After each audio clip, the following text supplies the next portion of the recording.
दोस्तों, आज हम बात करेंगे सोशल मीडिया के अरविंद केजरीवाल यानी ध्रुव राठी की। अब इन दोनों में सिमिलैरिटी क्या है कि जिस तरह अरविंद केजरीवाल की एक आदत है कि वो अपने आप को छोड़ के और अपने कुछ साथियों को छोड़ के बाकी सबको बोल देता है कि ये झूठे हैं, ये लोग बिके हुए हैं या ये लोग अच्छे नहीं हैं। सिमिलरली जो ध्रुव राठी है, इसका भी सेम राग होता है कि ये सच्चा है और इसके जो दो चारों चोर चोर मौसेरे भाई हैं वो तो सच्चे हैं, लेकिन अगर इनको छोड़ दिया जाए तो बाकी सारे के सब या तो बिके हुए हैं या झूठ बोलते हैं या उनमें कोई अच्छाई नहीं है। इसका काम करने का तरीका क्या है उसको समझने के लिए आज मैंने एग्जाम्पल लिया है। इसकी एक वीडियो है जिसमें ये जो पुलवामा में हमारे सैनिक वीर गति को प्राप्त हुए थे उनके बारे में इसने एक वीडियो बनाई है, उसको डिस्कस करूंगा और आपको एक्सप्लेन करूंगा कि किस तरह से ये साइकोलॉजी के प्रिंसिपल्स यूज करके झूठ बोलता है। सबसे पहले तो क्योंकि ये हमेशा फैक्ट्स की बात करता है, ऐसा शो करता है कि फैक्ट्स के बेसिस पे बात करता है, तो हम पुलवामा इंसिडेंट के फैक्ट्स देखते हैं। इसमें सबसे पहला फैक्ट है कि एक इस्लामिक आतंकवादी था जिसने सुसाइड अटैक करने से पहले एक वीडियो बनाई थी, लगभग 9 मिनट की वीडियो थी वो। उस वीडियो में उसने 20 बारी से ज़्यादा इस्लाम का नाम लिया, 20 बार से ज़्यादा जिहाद का नाम लिया और उसके बाद उसने वो सुसाइड अटैक किया। ये पहला फैक्ट है। दूसरा फैक्ट है कि उस सुसाइड अटैक में हमारे 40 से ज़्यादा जवान वीरगति को प्राप्त हुए। तीसरा फैक्ट है कि इस धमाके के बाद हमारे पूरे देश में एक आउटरेज था, हमारे पूरे देश में एक गुस्सा था और उसमें जाति, मत, पंथ, मजहब सबको छोड़ दे, सारे लोग एक साथ मिलकर दो चीजें मांग रहे थे। पहली चीज थी आतंकवादियों को, आतंकवाद को पालने वालों को एक मुंह तोड़ जवाब दिया जाए।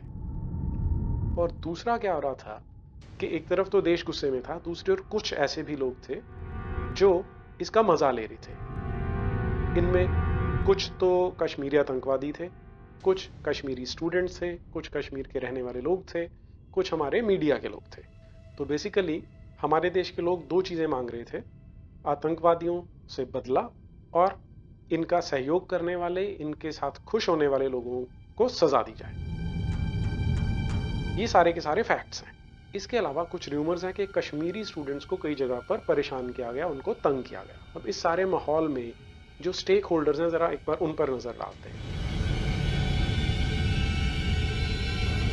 पहला जो सबसे बड़ा ग्रुप है वो है हमारे देश के नागरिकों का और सुरक्षा कर्मियों का, जिसमें आप और मैं जो आम नागरिक हैं वो आते हैं, और हमारी पुलिस, हमारी डिफेंस फोर्सेस, हमारे सीआरपीएफ, बीएसएफ, जितने सुरक्षा बल हैं वो सब इसमें आते हैं। इन सबको बार बार शिकार होना पड़ता है दूसरे स्टेक होल्डर का, जो है आतंकवादी, टेररिस्ट, या हम उनको मुजाहिद कह सकते हैं क्योंकि वो जिहाद कर रहे हैं। तीसरा स्टेक होल्डर है हमारे देश की जो आज की सरकार है, और इस सरकार के एग्जैक्टली ऑपोजिट है जिहाद की लॉबी।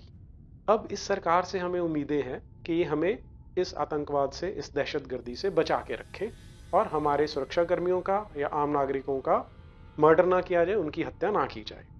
इस जिहाद की लॉबी में हमारे देश के सो कॉल्ड कहलाने वाले इंटेलेक्चुअल्स हैं, मीडिया कर्मी हैं और ध्रुव राठी जैसे यूट्यूबर्स हैं। अब इन सारे स्टेक होल्डर्स को अगर आप देखेंगे तो इसमें विक्टिम कौन है या शिकार कौन है, वो है आम जनता और सुरक्षा कर्मी। और जो परपेट्रेटर हैं या जो राक्षस हैं वो कौन है, वो हैं जो टेररिस्ट हैं।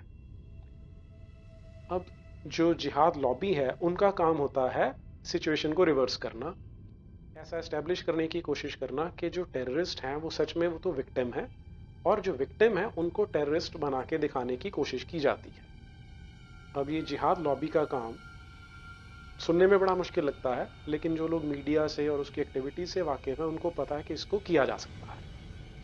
तो सबसे पहले हम ये देखेंगे इसका पहला स्टेप कैसे पूरा किया जाता है कि जो विक्टिम है, जो शिकार है, उसी को आप डेमोनाइज कर दें, उसी को आप राक्षस की तरह प्रेजेंट करें। इसके लिए ध्रुव राठी ने इस वीडियो में 8 स्टेप्स यूज किए थे। मैं उनको एक एक करके आपके सामने एक्सप्लेन करता हूं। इसमें सबसे पहला स्टेप होता है ये शो करना कि मैं भी विक्टिम ही हूं, मैं भी उन्हीं में से एक हूं, ताकि आपको दुश्मन कैंप का या दुश्मन की लॉबी का ना समझा जाए, आपको एक्सेप्ट कर लिया जाए। दोस्तों, गुस्सा जायज़ है, मुझे भी आया है गुस्सा।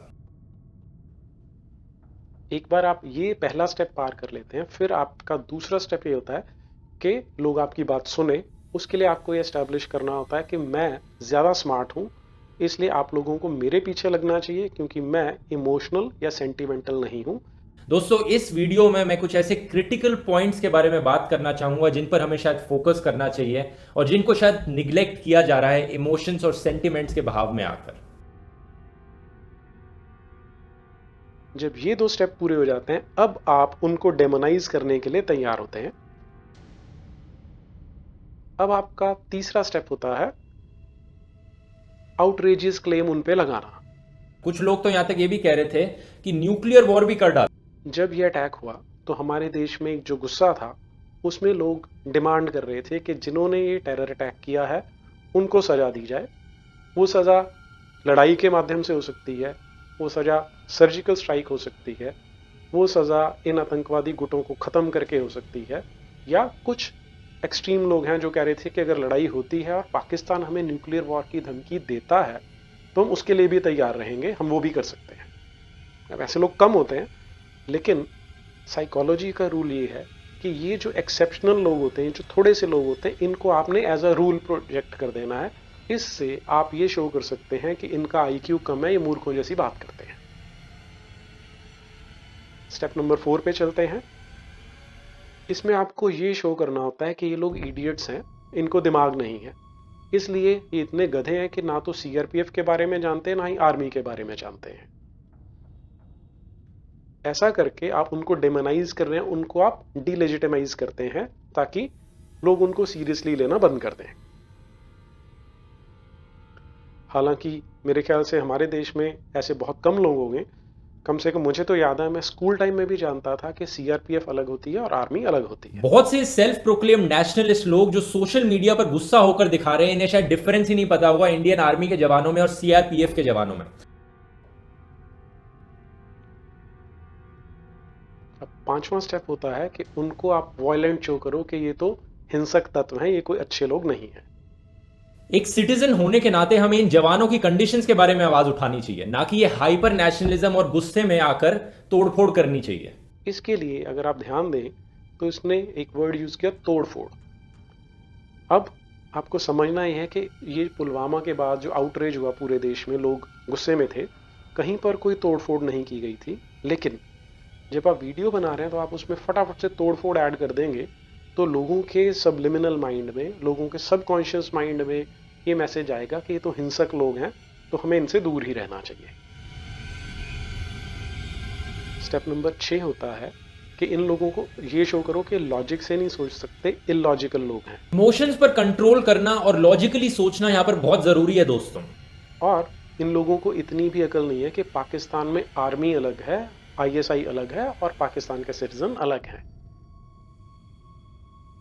स्टेप नंबर 7 होता है कि ये शो करना कि ये लोग ब्लड थर्स्टी हैं, ये तो खून के प्यासे लोग हैं, ये किसी भी कीमत पर जंग चाहते हैं। जब हम पाकिस्तान के खिलाफ जंग की बात करते हैं तो हमें यह समझना जरूरी है कि वहां पे ऐसे बहुत से आम पाकिस्तानी लोग हैं जो हमारे साथ सेम साइड पर हैं।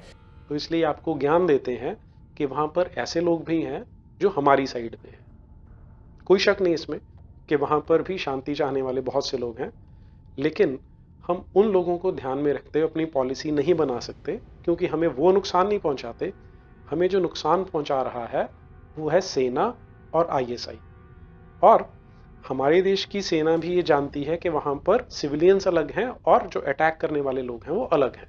हालांकि आज जब मैं ये वीडियो बना रहा हूं तो कल रात विंग कमांडर अभिनंदन को रिहा किया गया है, और आज हमारे पास ये सूचना आ रही है कि जो पाकिस्तानी एयरफोर्स का पायलट वहां गिरा था पाकिस्तान में, पाकिस्तान के इन शांतिप्रिय लोगों ने मार मार के उसकी ये हालत कर दी कि वो मर चुका है। तो ये मैसेज भी शायद किसी तरह ध्रुव राठी जैसे महान लोगों तक पहुंचना चाहिए। इन 7 स्टेप्स के अंदर अंदर आपको 2 काम और करने होते हैं कि इनका जो राष्ट्रवाद है, जो देश के प्रति प्रेम है, उस पर अटैक करना होता है।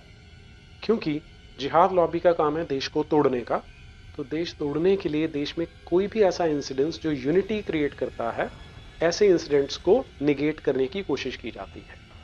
तो यहाँ पर इस इंसिडेंट ने जो पुलवामा में हुआ था, उसने पूरे देश को एकजुट कर दिया था, और इसी को हम राष्ट्रवाद भी कहते हैं। तो इसको अटैक करना बड़ा ज़रूरी होता है, क्योंकि अगर लोग राष्ट्रवादी हो गए, अगर लोग देशभक्त बनेंगे, तो जिहादियों का सक्सेसफुल होना बहुत मुश्किल हो जाएगा। इसके लिए ये क्या करते हैं, पहले तो उनको बोलते हैं कि सो कॉल्ड नेशनलिस्ट लोग हैं जो सीआरपीएफ और सेना के बीच का डिफरेंस भी नहीं जानते। अगला स्टेप होता है इसको हाइपर नेशनलिज्म का नाम देना। आप जरा थोड़ा ध्यान से देखना शुरू करेंगे तो आपको पता लगेगा कि आजकल नेशनलिज्म नहीं बोला जाता, उसके साथ कोई ना कोई एडजेक्टिव लगाया जाता है कि वो टॉक्सिक नेशनलिज्म है, वो हाइपर नेशनलिज्म है, वो हिंदू नेशनलिज्म है, क्योंकि मेन ऑब्जेक्टिव नेशनलिज्म को अंडरमाइन करना होता है। अब आते हैं 8वें स्टेप पे। इसमें आपको ये जो नेशनलिज्म है इसको और ज्यादा डिग्रेड करने के लिए एक और आर्ग्यूमेंट लगाना होता है, जिसे साइकोलॉजी की टर्म्स में स्ट्रॉ मैन्स आर्ग्यूमेंट कहते हैं। इसमें आप एक नया फैक्टर ऐड कर देते हैं जिसका तथ्यों से कुछ लेना देना नहीं होता, लेकिन आप उस नए फैक्ट को ऐड करके ओरिजिनल इंस्टेंस को, ओरिजिनल फैक्ट्स को गलत प्रूव करने की कोशिश करते हैं। अब यहां फैक्ट ये था कि सुसाइड बॉम्बर ने सैनिकों को मारा था, सीआरपीएफ के जवानों को मारा था। यहां पर ये आर्गुमेंट लेके आते हैं सेना के और सीआरपीएफ की सैलरी का, जिसका यहां पर कोई पॉइंट नहीं बनता। इसमें मैं ये नहीं बता रहा हूं कि इन्होंने अपने ग्राफिक में वर्ड यूज किया था सुसाइडेड, जो कि अंग्रेजी लैंग्वेज में कोई वर्ड होता ही नहीं है। कमिटेड सुसाइड हो सकता है, सुसाइडेड जैसा कोई वर्ड नहीं होता। ये आर्गुमेंट लाने का बीच में एक ही मकसद था कि यहां पर एक स्ट्रॉ मैन खड़ा कर दिया जाए और उसके बहाने ये प्रूव किया जाए कि ये जो नेशनलिस्ट हैं ये सच में नेशनलिस्ट नहीं है, ये सिर्फ वैसे ही उठ के खड़े होके फिर बैठ जाएंगे। आम लोगों को, आम देशभक्त को एक नेगेटिव इमेज दे दी, उसको पूरी तरह डेमोनाइज कर दिया। अब जो सेकंड पार्ट है वो होता है जो टेररिस्ट हैं और उनके सपोर्टर्स हैं उनको लेजिटिमाइज करना और उनको विक्टिम की तरह, उनको शिकार की तरह प्रेजेंट करना। वो हमारे इस यूट्यूब केजरीवाल ने कैसे किया उसे देखते हैं। इसमें पहला स्टेप होता है कि जो शिकार हुए लोग हैं अब वो रिएक्ट तो करेंगे, उस रिएक्शन को ऐसे शो करो कि ये कारण था ओरिजिनल अटैक का।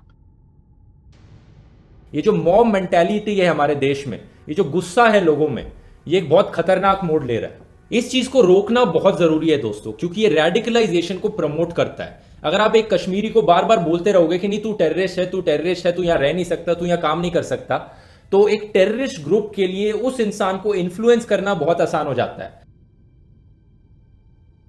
अभी आर्गुमेंट कितना झूठा है उसका एग्जाम्पल आपको इस ट्वीट से मिल जाएगा।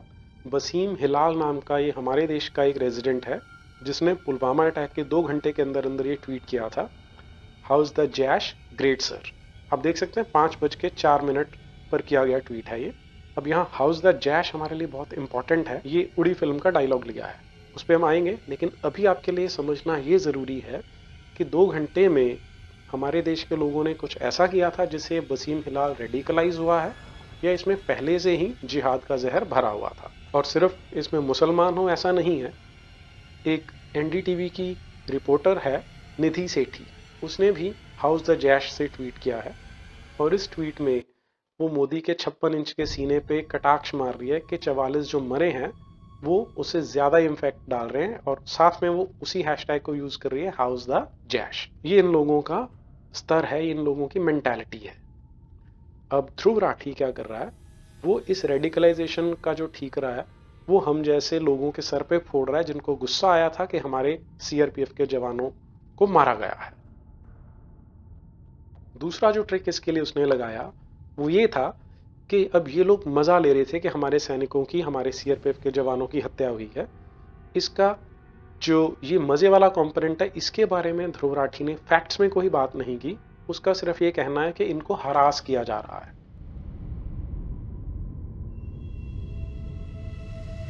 बहुत से वीडियोस और रिपोर्ट्स निकल के आ रही हैं जो दिखा रही हैं कि देश भर में कश्मीरी स्टूडेंट्स को हरासमेंट फेस करनी पड़ रही है इस अटैक के बाद।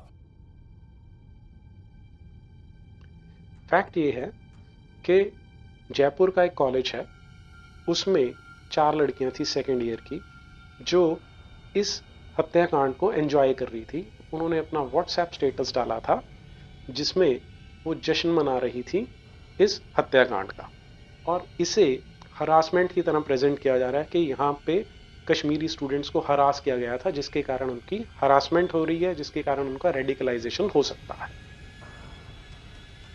और तीसरा स्टेप जो इसने किया वो था इसको सोशल एक्सक्लूजन का नाम देना, कि हम सिर्फ उनके कश्मीरी होने के कारण उनको सोशली एक्सक्लूड कर रहे हैं, समाज में से बहिष्कार कर रहे हैं, उनको निकाल रहे हैं। तो आप देख रहे हो ये रेडिकलाइजेशन बहुत आसानी से हो जाता है जब एक इंसान को सोशली एक्सक्लूड किया जाए सोसाइटी से। ये एक बहुत बड़ा रीजन होता है। यहां पर फिर से ध्रुव राठी इसके बारे में बात नहीं कर रहा कि उन्होंने क्या किया था, उसके बदले में ये रिएक्शन है और ये बहुत छोटी सी सजा है उसके लिए, लेकिन इसको सोशल एक्सक्लूजन का नाम दिया। फिर उससे एक स्टेप आगे बढ़ के इसको बताया जाता है कि ये रेडिकलाइजेशन का कारण है। अब थोड़ा सा आप सोच के देखिए कि इनको तो एक कॉलेज सस्पेंड करता है जिसके कारण रेडिकलाइजेशन का शोर मचता है, लेकिन इसी कश्मीर में से जब 5 लाख कश्मीरी पंडितों को निकाल के बाहर फेंक दिया गया था और उससे पहले उनके मर्डर किए गए, उनको टॉर्चर किया गया, उनकी बहू बहन बेटियों के साथ रेप करके उनको आरों से काटा गया, उसे हम किस एक्सक्लूजन में डालेंगे वो राठी साहब ज्यादा अच्छा बता सकते हैं। लेकिन इतना होने के बावजूद भी किसी ने ये नहीं कहा कि कश्मीरी पंडित रेडिकलाइज हो रहे हैं, उनको रेडिकलाइज किया गया है। क्योंकि ये जो कश्मीरी पंडित हैं ये अपने आप को कश्यप ऋषि के वंशज मानते हैं। अगर वाकई में इस तरह की एक्सक्लूजन से रेडिकलाइजेशन होता है तो हमें जैशे मोहम्मद की बजाय जैशे कश्यप दिखना चाहिए था, लश्कर तैयबा की बजाय शायद लश्कर परशुराम दिखना चाहिए था, या लश्कर ब्राह्मण दिखना चाहिए था। लेकिन ऐसे हमें कोई भी ऑर्गेनाइजेशंस नहीं दिखाई देते हैं। उसका कारण ये है कि ध्रुव राठी जैसे जिहाद के अपोलोजिस्ट जो मर्जी कहते रहे, सच्चाई ये है कि इन आतंकवादियों के पास एक जिहाद की किताब है जिसके बेसिस पर जिहाद किया जाता है। उसके बारे में इस पूरी वीडियो में ध्रुव राठी ने एक शब्द नहीं बोला है। अब आते हैं हाउस द जैश पर। उड़ी फिल्म ने उस नेशनलिज्म को जगाया लोगों में जिसके कारण हाउस द जोश वर्ड फेमस हुआ था, और हमारे ध्रुव राठी साहब इसके बारे में अपनी राय रखते हैं। उनका कहना है कि आप आतंकवादियों को मारें लेकिन उन पे 20-25 साल तक फिल्म ना बनाएं, क्योंकि फिल्म बन गई तो लोग उससे राष्ट्रवादी बन जाएंगे। इसलिए इनकी ये हमें सजेशन है, ज्ञान देते हैं हमें कि इस तरह की फिल्म कम से कम 20-25 साल बाद बनाई जाए। फिर अब जो तीसरा स्टेक होल्डर है यहाँ पर सरकार, और यहाँ पर स्पेशली क्योंकि मोदी की बात चलती है तो मोदी को ही एज अ आइकन प्रेजेंट किया जाता है। उसको डीलेजिटिमाइज करना बड़ा जरूरी है, क्योंकि अब जो प्रेजेंट गवर्नमेंट है इसका एटीट्यूड पहले वाली सरकारों से थोड़ा सा अलग है और ये जिहाद लॉबी को सूट नहीं करता, उनके अगेंस्ट जाता है। तो मोदी को डिलेजिटिमाइज करना जरूरी था। इसके लिए जो साइकोलॉजी का ट्रिक यूज किया गया यहाँ पर उसे कहा जाता है थर्ड पार्टी रेफरेंस, या अपील टू थर्ड पार्टी, या अपील टू अथॉरिटी। ये दो जगह पे किया गया। एक तो जहाँ पर वो सैलरी वाला स्ट्रॉ मैन आर्ग्यूमेंट लेके आए थे, वहाँ पर इन्होंने अपना एक पुराने वीडियो का क्लिप डाला एडिट करके जिसमें किसी फौजी का इंटरव्यू ले रहे हैं, और उसमें स्पेशली उतना सा पोर्शन एडिट करके डाला है जहाँ जानबूझकर मोदी का नाम आता है। इसके अलावा दूसरा जहाँ पे थर्ड पार्टी आर्ग्यूमेंट यूज किया गया वो है यहाँ पर टाइम्स ऑफ इंडिया का स्टैटिस्टिक्स लेके। वहां पर यह शो करने की कोशिश की गई है कि जब से मोदी सरकार आई है तब से जो रेडिकलाइजेशन का ग्राफ है वो बढ़ता जा रहा है। इसमें फिर से कन्वीनियंटली ये इग्नोर कर दिया गया कि कश्मीर में जो रेडिकलाइजेशन है वो कई सालों से चल रही है, लगभग 70 साल से चल रही है। लेकिन डेटा उठाया गया 2010-11 के बाद का, उसमें भी जो 14 से पहले वाला है उसे यूपीए लिखा जाता है और उसके बाद वाले को एनडीए नहीं लिखा, उसको स्पेशली मोदी लिखा जाता है। तो ये छोटे छोटे इंडिकेटर्स होते हैं जो साइकोलॉजी में यूज किए जाते हैं लोगों को सबलिमिनल या सबकॉन्शियस लेवल पर मैनिपुलेट करने के लिए, और राठी साहब उनको अच्छे से यूज कर रहे हैं। यहाँ इस जिहाद लॉबी के लिए सबसे बड़ी प्रॉब्लम क्या है? अब 26/11 वाला जो मुंबई हमला था वो इस पुलवामा अटैक से बहुत बड़ा था अगर हम उसको लॉजिस्टिकल लेवल पे देखते हैं। लेकिन क्योंकि उस टाइम सरकार हमारी अलग सी थी, उन्होंने कोई रिएक्शन नहीं किया था। वो सिर्फ इंटरनेशनल लेवल पे भीख मांगते रहे कि पाकिस्तान की निंदा की जाए, और हम उनको डोजियर पे डोजियर पकड़ाते रहे थे। कोई प्रोएक्टिव एक्शन नहीं था। ये जिहाद लॉबी के लिए बहुत कन्वीनियंट है, इसलिए आज इनको थोड़ी सी प्रॉब्लम ज्यादा हो रही है।